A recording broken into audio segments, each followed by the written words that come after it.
1. Welcome. The big topic today is Tucker Carlson moving his show on Twitter. Actually, the topic I think is the most interesting one is the second topic we will discuss, which is what are our biggest regrets looking back to our lives. But apparently Tucker being in the thumbnail sells better, so we start with that. So when he got kicked out of Fox, fired, resigned, it never became 100% clear. So the big question is, what will Tucker Carlson do next? Because he's the big voice in the conservative movement, he's very popular, and wherever he would go, it would be a game changer. Looks like it will be really a game changer because he went in a place that I didn't expect, which is Twitter. So he said his show will move to Twitter. Now, how exactly it will look like, we don't know. He had this short clip, though, where he made the announcement. So Twitter looks like it used to be the place which conservatives hated. Now, apparently, it's the big bastion for free speech, the only bastion for free speech, as Tucker Carlson said, which is something on which I have some comments. But let's see what the collective thinks. So we've got today, we've got Paul and we've got Jax. So Jax, what's your take on Tucker moving to Twitter? Well, I just watched the clip and I've been listening to kind of, why he left or got fired from Fox and yada, yada, yada. I have a clarifying question. Has Tucker always thought Twitter was a bastion of free speech? Absolutely not. Actually, I don't know about Tucker himself, but there was a time around, obviously, January 6th, at the time when Trump was kicked out of Twitter, where they thought that Twitter is a dystopia. Twitter is Twitter is the opposite of the bastion of free speech, and actually the state had to do something because Twitter was letting down democracy or whatever else. Which again, it shows you how conservatives have absolutely zero idea what free speech is. Trying to explain to them what is free speech it's probably easier to explain to my cat like what is windsurfing. But anyway, so yes, he didn't always think this way about Twitter. Don't put it past the cat to understand that, though. They're a lot smarter than we give them credit for. So when I was listening to his little announcement on Twitter, I can't help but feel like I'm in a scene in 1984 where he's like, oh, Twitter's always been a bastion of free speech. It's always been like that. We've never been at war with Eurasia. That's never happened before. So I can't, and also with Tucker, I feel, so the scary thing about Tucker is that he's a package dealer, I think. That's one of many scary things about Tucker. He does say true things, but he packages those true things with falsehoods. And in his speech on Twitter, he was talking about how news will tell you the facts, but they won't actually tell you the whole story because they omit several other facts. And I'm thinking, yeah, just like that. Remember that special that he did on January 6th, where he showed he showed peaceful protesting, and no, it wasn't crazy. I just can't help but feel like he is just, the same kind of media person that really is in it for his own agenda, is not interested in telling you the facts. But the problem is that 50% roughly of the population love Tucker, right? He has a huge following, absolutely huge. Fox is really struggling to fill that time slot. They lost a big viewership with Tucker. I think that they were trying to distance themselves from the whole Dominion debacle, but I think that Fox has given Tucker an even greater platform than he had before. What do you think? I think he will either revolutionize Twitter or he will become less relevant. Why he will revolutionize Twitter? Ask yourselves, have you ever watched something on Twitter? Like, we're not talking about these short clips, like these short subtitle clips that are 40 seconds. Have you actually sat on Twitter and stopped your scrolling and say, now I'm going to watch a show? I've never done this. I've been using Twitter since December 2009. And not once I've watched anything live, Periscope, I don't remember how it was called, on Twitter. So this is a big deal for Tucker. This is a big deal for Twitter. So Twitter will be something new, apparently. We've already seen Elon Musk doing many changes. This is going to be perhaps even bigger. So will it become something like Facebook used to be like that at some point, where there was a lot of live streaming? Will it become something different? So YouTube at some point became something different. It wasn't anymore about posting videos from your birthday or videos from your cat. It became something completely different. And let's see if this is on the cards for us now with Twitter. So I'm very curious.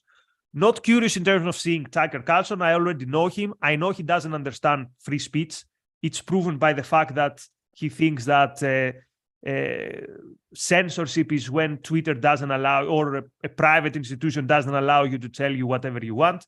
So he doesn't understand free speech. I'm not interested in what he has to say. I'm very interested on what Twitter will look like after Tucker moves his show there. And who knows, maybe there's a big opportunity for other content creators, for other people who are like us, who are like nerds for politics and for ideas. So maybe exciting stuff is ahead. Why don't the Republicans run him for president? And I'm actually serious about this. He doesn't have the baggage that somebody like Trump has. He's much better looking. He's way younger. He's probably not going to die in office. He's way more articulate, or at least he's written to be way more articulate. If you're going to have a mixed philosophy like conservatism, or any philosophy, you want the best representative of it possible. And he's certainly a better representative than Trump would be. I mean, in the polls, from what I understand, a dead gnat would beat Biden, but Biden still beats Trump. So why not? And Trump still beats DeSantis. He's up by 40 points ahead of DeSantis. And I think that Tucker has the charisma to actually beat DeSantis. Unfortunately, I don't think Tucker's interested at all in running for president. Because running for president would mean running against Trump. No one wants to run against Trump. Running against Trump it's like you are in the early 90s NBA and you have to play in the Eastern Conference and you have to go through the Chicago Bulls. It's not going to happen. You might be the most talented team. You might be the harshest team, like the New York Knicks back then. No matter what is your characteristic, you're not going to go past the Chicago Bulls. And this is what the Republicans' primaries are these days. It's like Trump he's not going to be defeated. He might, he'll probably lose the actual elections, but still, the Republican landscape is a desert because no one can beat Trump. And also for Tucker, his base would consider it a treason. His base would consider it, look, you are going up our guy. We love you both. Like, why don't you go together on a ticket, Trump, Tucker? But Tucker would never be number two. So it's not going to happen. But I agree with Paul. He would be a good candidate, not good in terms of his ideas, good in terms of fitting with what the Republicans are these days. So he's a right-wing socialist. That's what the Republicans want. So he would fit excellent with them. Agreed. Yeah. Okay. So now that we got this out of the way, shall we talk about the topic I'm mostly excited about? Yeah, let's run through just some quick super chats. There's Jonathan Honing for $3.99. Thank you, Jonathan. Marilyn for $4, sending us, I think, a cup of coffee or Kool-Aid. It always looks like Kool-Aid to me. Stephen Harper, $5. Thank you very much. Catherine Casio, $1.99. Awesome. Thank you. Marilyn for $5. I blocked Tucker on Twitter. I don't want that annoying face in my feed. He does have an annoying face and a really big head. Well, I don't know. I like the way he dresses. I like this classic. I call it the neoliberal style. It's like peak 90s style, but with lines that are better than the heavy and too wide 90s line. So I like Tucker's style, and having followed God knows why I was reading one of his interviews where he was talking about his private life. These are not very expensive clothes. Anyone can dress with style. So good for Tucker. He has bad ideas, but at least he has good style. One more super chat just came in on Tucker. Adherent of Lady Columbia for $10. Tucker has my suspicions, but I love watching legacy media of old squirm. I'd argue that government funding and legal clarification of platform or editor under the Section 240 is the proper argument. The latter half of that, sorry, went over my head. I apologize. But it is interesting to see other media squirm. I don't know how much other media, liberal media, takes him seriously. But like the MSNBC types or the CNN types, but it'll be interesting. It will be interesting to see what he does on Twitter.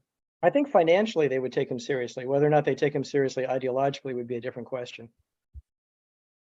I didn't understand the part about the plan. Tell you one thing with a good chance that I'm completely getting this wrong. If this is about whether Twitter is a platform or a provider, I don't remember how. I don't even enter that discussion. Enter that discussion. Twitter is private property. End of discussion. Twitter can do whatever it wants. Twitter can only host Marxist, Leninists, Nazis, no one, Aryans, people from other planet. It can do whatever it wants, and all we can do is we can say what you're doing is morally wrong or what you do doesn't make sense. Whatever. That's where it stops. The people, particularly Republicans, who try to find ways to have Twitter have what is basically forced speech, having people who they don't want, dealing with people they don't want to deal. It is as immoral as someone entering your cake shop and telling you, I want you to bake this cake for my wedding, whether you want it or not. And this was one topic where Republicans supposedly supported the freedom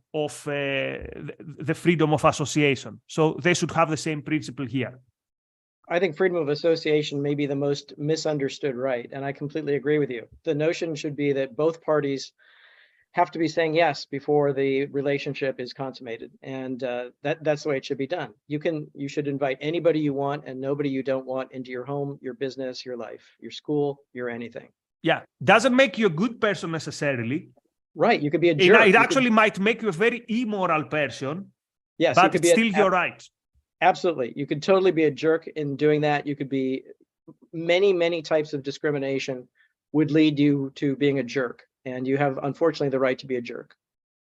And you have the freedom of speech right to tell somebody they're being a jerk and to boycott their business if you don't like what they're doing. Mm-hmm. Absolutely. Okay, let's go to the second topic, which is the one which is of more interest to me. So the question is, if you could go back and change one thing or one decision, what would that be and why? Now, why I find this very fascinating is not so that we do a group analysis here, psychoanalysis here. It's because there might be some interesting lessons in that. So what was the mistake? And again, the most important question, why? So anyone wants to go first? Jax really wants to go first. You know what? You guys are going to regret this because I thought about this. I've been thinking about this ever since the topic was proposed. And there are so many things that I would have gone back and done differently in my life. Would I have vandalized that house? Would I have gotten in trouble with the law all the times I got in trouble? Would I have not vandalized the house? I know. I'm writing notes at this point. I did worse than that. Yeah, I was, I was a very troubled teenager, and did lots of things that I regretted, and got in trouble for it and paid the consequences. Would I have married my first husband that ended in divorce? Would I have gone through probably the thing that I regret the most is the protracted time in family court that I spent 6 years of my life that really that just, money and time down the drain. But I look at all of those things and I hate to, well, I don't know that I would change it. I don't know that I would change it because every single one of those things that I've done in my life that I regret, that I learned something from, and I hate to sound cliche about it, but it's made me a better person. It's made me the person that I am today. If I didn't go through all of the drugs and crime and, not that I was like, a straight up hoodlum.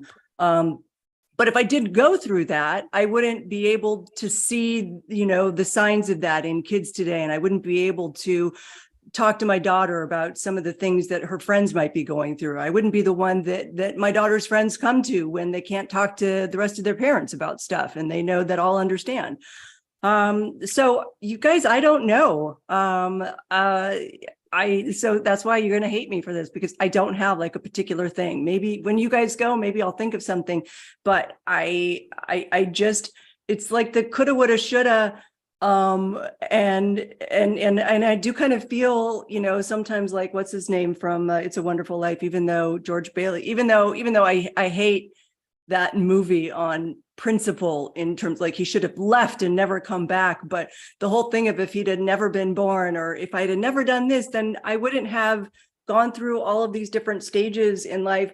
I wouldn't have gotten to the place where I, am sitting here on a podcast talking about philosophy and ideas and current events and meeting these great people and actually understanding and having a true value for how great these people are, because I've seen the other side. So that's my answer, guys. I'm sorry it disappoints. No, not only doesn't disappoint, it provides one possible principle, which is there's no point in saying, oh, I regret this, because if you are happy with where you are now, you wouldn't be here now if it weren't for these things. So I totally get it. Paul, do you want to go second? Sure. I mean, Jax has been so provocative that I hope we're making lists of topics for further exploration. Okay, so I find this topic fascinating, so therefore I'm going to pontificate to an unbearable degree. Robert Frost wrote a poem called The Road Not Taken, and I just want to read the beginning and the end of it, because this to me ties in. So the beginning is, 2 roads diverged in a yellow wood, and since I could not travel both and be one traveler, long I stood and looked down one as far as I could to where it bent in the undergrowth, then took the other. And the poem ends, I shall be telling this with a sigh somewhere ages and ages hence. 2 roads diverged in a wood, and I took the one less traveled by, and that has made all the difference. So before you continue, can I ask our producer to put the link of the poem if it's in one of these free poem websites, because it sounds like a very nice poem. So Daniel, if you find it, include it in the chat or in the comment or somewhere. I liked it a lot.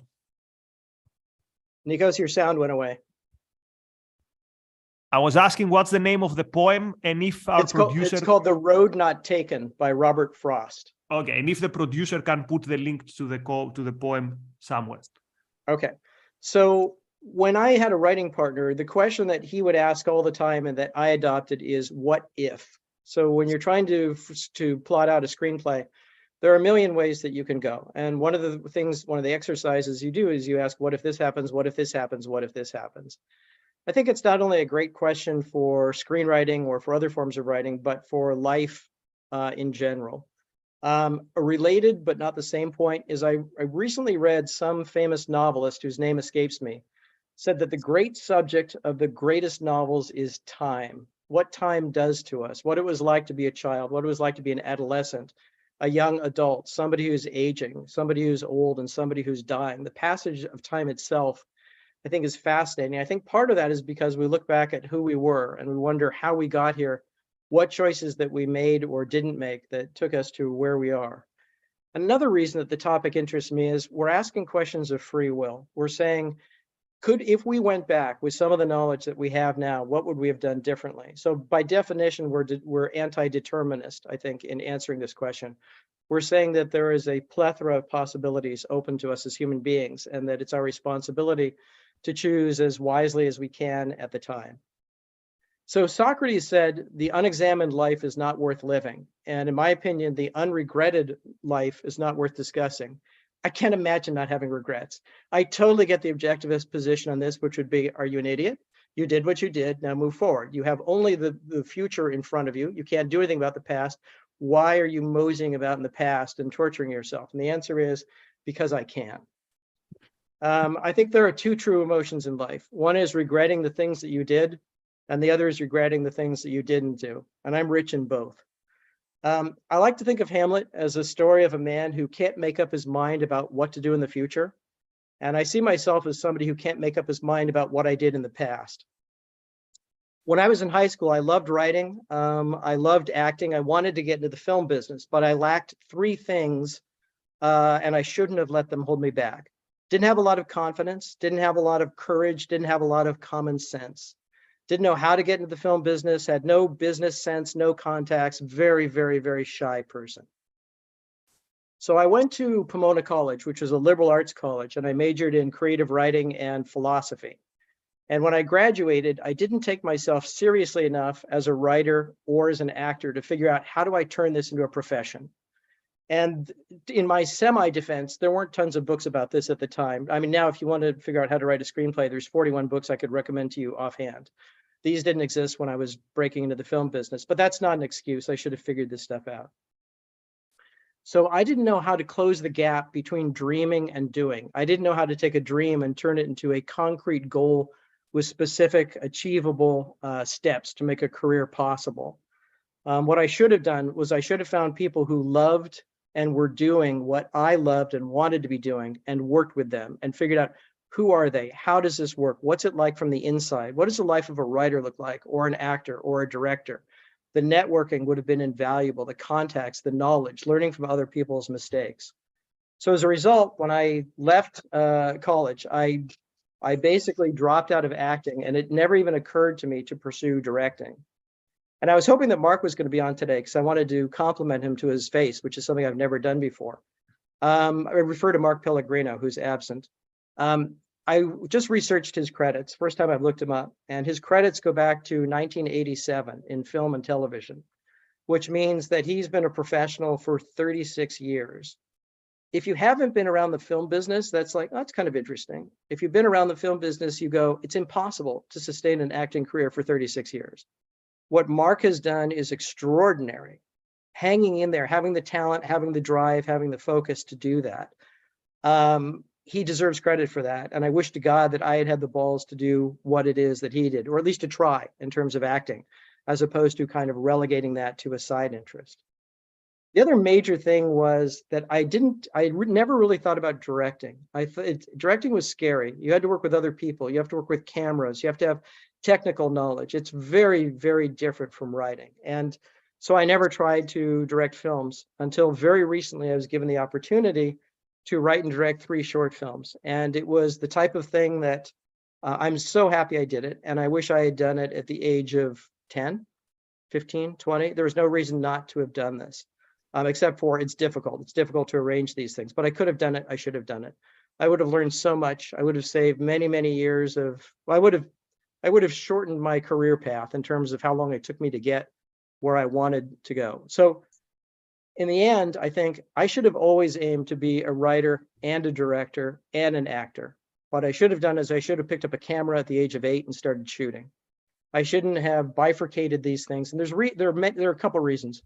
One is that writers are not taken seriously in the film industry. We are, in my opinion, the most important part of the art form, and we are the least respected of the major contributors to the art form. Everybody lifts their leg and improves our scripts by contributing their essence to it. And everybody figures, hey, I can speak English, sort of. Surely I can write. In fact, I was at lunch with a producer once who'd hired me for a project. And he told me he could be a writer too if he had time. And forgive me if I said this before on another show. And my reaction, which I didn't articulate, was, sure, I could be a brain surgeon too if I had the time. It's actually really difficult. It's a really challenging sort of thing to do. It's hard to do. I've done it 30 times and it's still hard for me to do. So I should have gone to film school. I was nuts not to do it. And now that I'm teaching at film school, I really realized that I was nuts not to do it, because the number of things that you can learn as a writer and as a director and as an actor, the number of things is enormous. First of all, being around people who want to do what you want to do and are trying it takes it away from an abstract dream and makes it you go, oh, so you've got to do this. You've got to line up the crew this way. Here's how you get people to want to work with you. Here's how you look at their work to see if you want to work with them. Here's how you cast. Here's how you film. Here's how you deal with your DP. Here's how you deal with your producer. Here's how you deal with your budget. All of these things become practical things as opposed to, boy, I'd like to make a movie someday, which is useless. What you need is the specifics. The networking is incredible. All of my students will be graduating knowing other students, obviously, who are graduating, some of whom will have some level of success in the film industry. That kind of contact is invaluable to breaking into the business. I suspect that many businesses are driven by whom you know, and perhaps most of them are, but film is very definitely largely driven by that. Of course, you have to have talent and drive and those things, but without contacts, without people who are advocating for you, you're sort of wasting your time. So I think about, I went to Pomona College. I love Pomona College. I didn't go to film school. And that was a key choice in my life, although I didn't realize it at the time. So the advantages of going to film school are, it is possible that instead of being a writer, I'd be a writer-director or writer-actor or writer-director-actor. If I were those things, not only would I be way better off financially than I am now, but I'd have substantially more control over my career, because writer-directors are taken way more seriously than writers are. And I would have substantially more control over the final films themselves, because writers have zero control over the final film and directors have way, way more control. In the 1970s, briefly, they had close to 100% control, and some people still do, but very few. But it would have been so smart to be a writer-director, and it was so obvious, and it didn't even occur to me. Then I think about the cost, because Jax is talking about, if I do X instead of Y, I'm not the person that I am today. So at Pomona, I met the girl who became my wife. So if I don't go to Pomona, if I go to film school, I don't meet my wife. So that's bad. And then we don't have a son together, and that's bad. And I can say, well, maybe I meet somebody else who's equal. Maybe I have a son who's equal. Really not willing to give those things up, unfortunately, for the career. Also at Pomona, I became friends with somebody who later introduced me to a friend of his.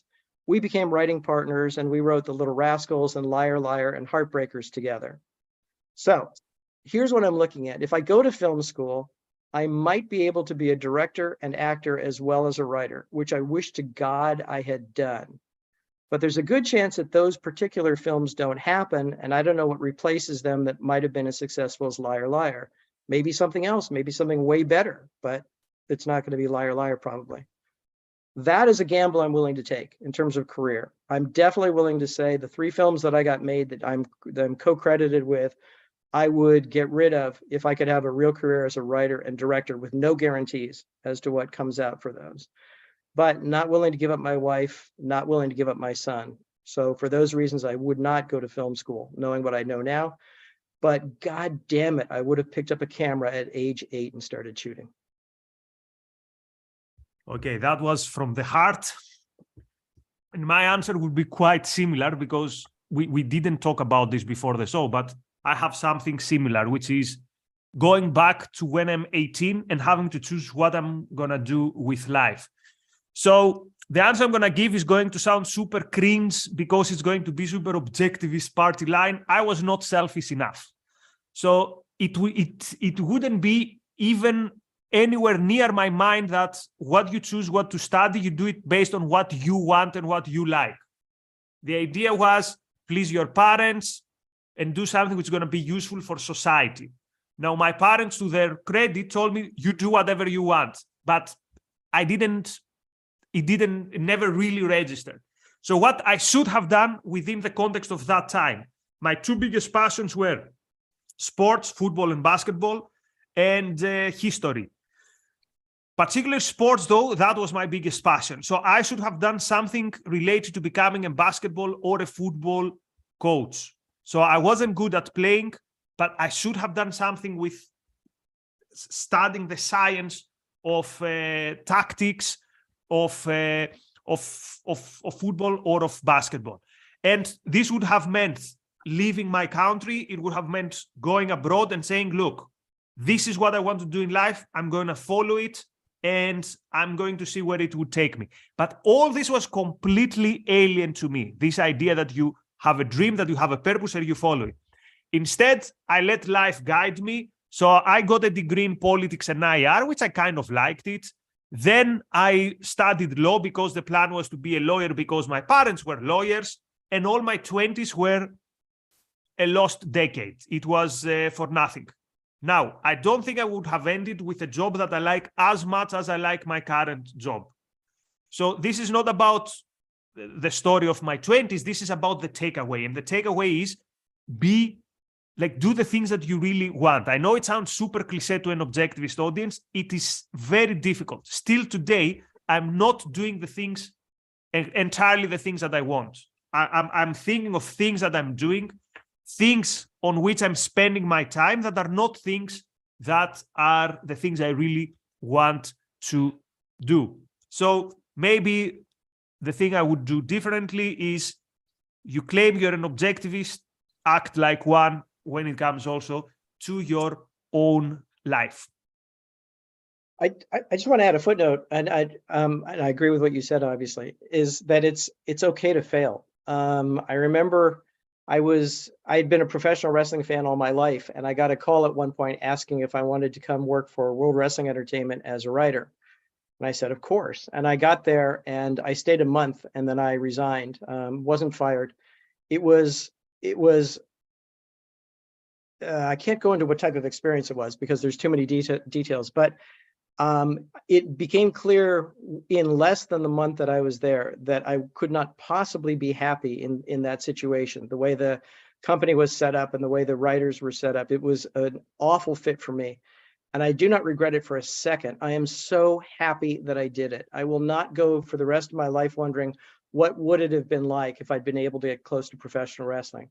I got close. I was delighted with some of the people that I met, but I was so incredibly happy to learn. Yeah, I wasn't happy to learn it wasn't a fit for me, but when I learned it wasn't a fit for me, it's like, great. That's something that was a dream that I no longer have to pursue. I no longer have to wonder. There's no regrets when I'm dying. It's like, I did it. I did my month and I moved on.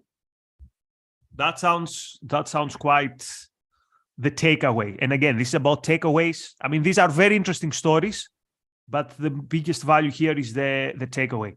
For some reason, I cannot see any super chats. So I see there are some super chats. Okay. And I can go back and read them, but I will say both of you guys, and I knew that this would happen, which is why I didn't want to go first, but I took one for the team. I knew that when I heard what you guys said, I would feel inspired. And I did, because both of you made really good points that relate specifically to probably the bigger thing, the biggest thing that I regret, though I try very hard to kind of put it in that context of, yeah, but if then you never would have learned. Especially Paul, I absolutely empathize and relate with the writing. And I wish that because I had always wanted to be a writer from a very early age. When I started writing really horrible poetry in my teenage years, I had always wanted to be a writer, and I gave that up because I didn't think, and I had been told that I wasn't going to be very good at it and that you weren't really going to make a lot of money doing that. And I wish that, so it's not just that I wish that I didn't listen to them. At that point, I wish that I understood the difference between primacy of consciousness and primacy of existence, because if I did, I probably would have stuck to writing. I would not have really believed other people's version of reality about my reality, about me. And I wish that I would have, I wish that I would have been very serious about writing at least 20 years before I became serious about it, because I'd be a lot better today. I think I'm okay today. I think I'm passable, but there's, the only way to get really good at something is to do it a lot over and over and keep doing it. And there is, if you're constantly building toward having this profession and you've been doing it for decades and decades, you're bound to be better at it if you are in that mind frame of learning more about it. So to both of your points, you know, I wish that I had started that a lot earlier.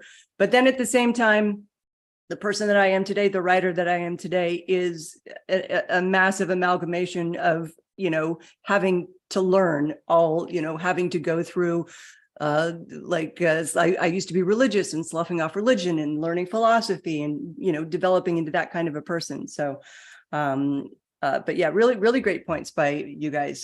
Should I read some of the super chats? I'm going to take that as a yes. Yeah. We gave you the thumbs up. Oh, you did. I wasn't looking. Okay. So, Apollo Zeus for £2. Oh, for Paul, who's your favorite wrestler? Speaking of wrestling.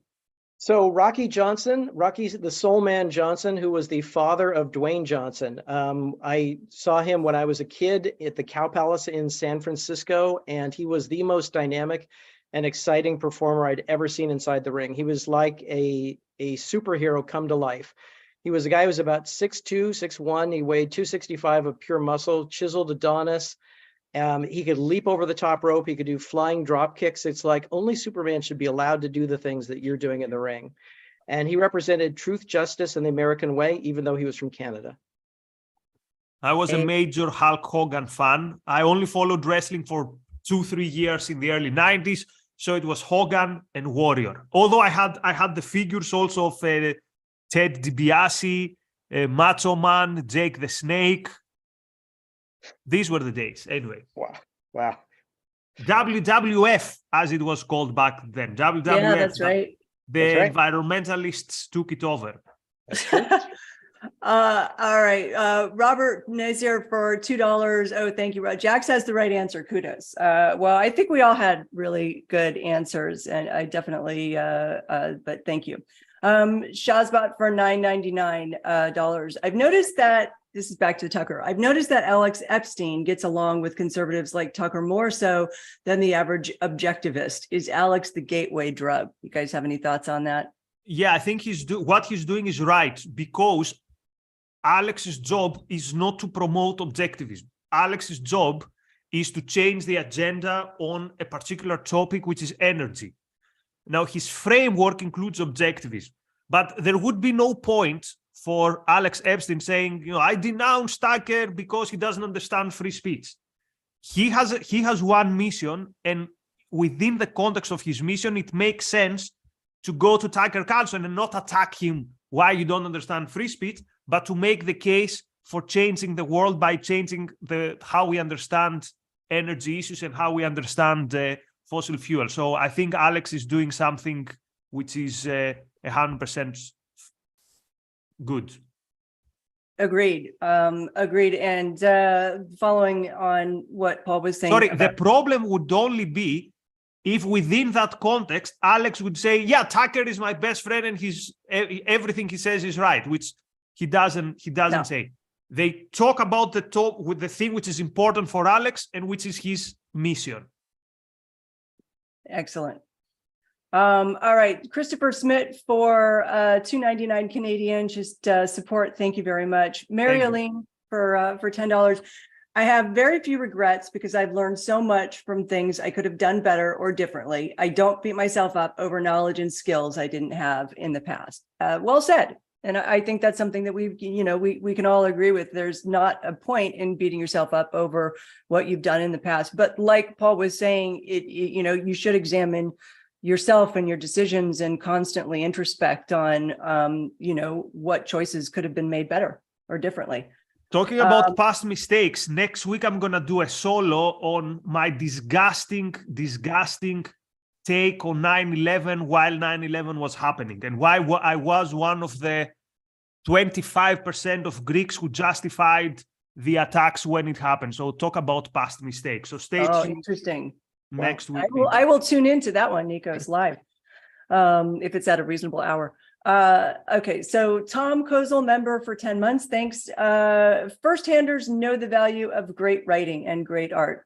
Yes, I agree. Absolutely agree. And then again, Oh, wow. I'm missing a bunch of super chats, guys. So apologies. All right. So Ashley Shrugged for $1.99. Paul, thanks for the Little Rascals. Legendary 90s kid. Thank you. Awesome. Apollo Zeus for £5. Books about script writing recommendations. Well, the two that one is story. I think I just had it. Where is it? Oh, yes. Story. This one by Robert McKee. Okay. I've heard good things about that as well. Save the yes. Cat is another one. If I send Daniel a list of recommendations, can he publish it? Yeah. Okay, I'll Or do that. look, the guy, our friend got in the trouble of giving a super chat. So I would suggest if we can contact him with the full list. But let's give him 3 for now, and then we're gonna give him the full list. So story is one. What are the other 2 others? Save the Cat is the other. What's yours, Paul? I don't have the list in front of me. I'm sorry, but one I would definitely recommend is Adventures in the Screen Trade by William Goldman. All right. And So that's me 3. having nothing to say, but being me, I have to jump in. Anything that has to do with creative stuff, The War of Art, Turning Pro by Stephen Pressfield. The War of Art, Turning Pro. These are books that I cannot think of a single thing in life that you wouldn't benefit from reading both of them. Also the Romantic Manifesto. What Ayn Rand says about, and if you can get if you can listen to the tapes, listen to her lectures on it rather than the book, it's actually different. And she has interesting, I'm not sure if I have no idea if they're available. I just remember listening to them decades ago after having read the book and realizing that the way that the book is edited was different from, sort of insignificant ways, I would say. But another to be determined, another topic. So we're nearing the end. I think, did I catch all the super chat? Oh, one more from Robert Nazer for $5. Robert, I'm going to talk all about this episode of TDO tonight on Life on Earth, an object lesson in exactly the point I want to make. Excellent. I'm glad that we've inspired you on that, Robert. You go. All right. So I don't think we have anything else, but we've got some announcements to make. Hold on. Upcoming shows. Hey, look at that. At 10 o'clock p.m. UK time, Life on Earth with Robert Nazier on the Vice Squad. And special announcements. For all of the TV Talk fans out there, we are currently on hiatus, on a couple-month hiatus, because we just finished our season 2 of TV Talk. Season 3 of TV Talk is going to start in July. If you want to get a head start on the shows that we're going to be covering when we come back in July, I'm putting in the link in our chat so that hopefully Daniel can. Oh yeah, Daniel already did it before. So the first show that we're going to be covering is True Detective season 1, which you guys can see on HBO Max. And then the show after that, we'll be talking about Succession, 2 HBO Max shows. So, and that's going to be sometime in July. We will announce the exact date, but we know that our fans want to know the shows in advance so that they can start watching them. So y'all have no excuse now for showing up saying, I didn't watch the show. Okay, so that's all for today. Many thanks to the viewers, to the super chatters. We appreciate your time, appreciate also your contribution. So Paul, Jax, thanks for opening up about your lives. We all think we know you a bit better today, and that's beautiful. Okay, talk to you all soon. All the best. Bye-bye. All right.